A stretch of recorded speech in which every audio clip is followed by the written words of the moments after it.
মুন্সিগঞ্জ শহরের ঐতিহ্যবাহী কাটাখালী খাল পরিষ্কার করছে তরুণ যুবকরা।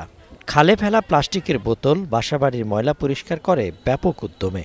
কোমর সমান ময়লা পানি মারিয়ে খাল পরিচ্ছন্ন করার চেষ্টার কোনো কমতি নেই স্বেচ্ছাসেবীদের।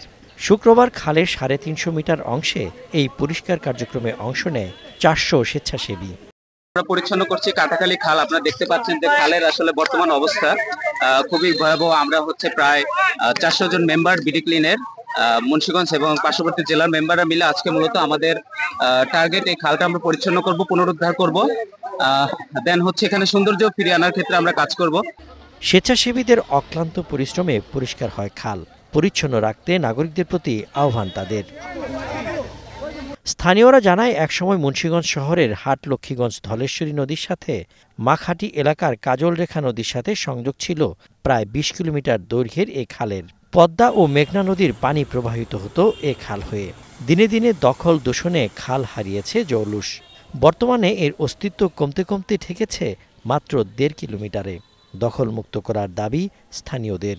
মাকপাটি থেকে দিদির পার থেকে লঞ্চ চলতো, নৌকা চলতো, এরপরে আপনার এই খাসেরার থেকে, চিতিল্লা থেকে, বিভিন্ন জায়গা থেকে এবং আপনার এই ঘাট পর্যন্ত যাইতো, লঞ্চ ঘাট পর্যন্ত নারায়ণগঞ্জ যাইতো, বিভিন্ন জায়গা যাইতো। তো ওখানে তো ঘুরে লাইছে অনেক আগে, এখন তো আর চলাফেরা নাই। এই পর্যন্তই মনে করেন আছে, কাটাখালী থেকে এই পর্যন্তই খালটা আছে। এটাই আমরা সমস্ত নাগরিক, যারা আমরা বাংলাদেশের যারা নাগরিক আছি, আমাদের সমস্ত মানুষেরই মন মানসিকতা এটা থাকা উচিত যে যে খালগুলা মানে হয়ে গেছে, মারা যাচ্ছে, এগুলার আবার নতুন করে জাগ্রত করা উচিত। এই খালটা আমরা ছোটবেলায় দেখছি এখানে স্রোত ছিল। এই খালটাতে একসময় লঞ্চ চলছে। এই লঞ্চ গুলোকে হাই স্কুল ওখানে গিয়ে কি করতো, থামতো, ঠিক আছে, মানুষ ওখান থেকে পাঠান।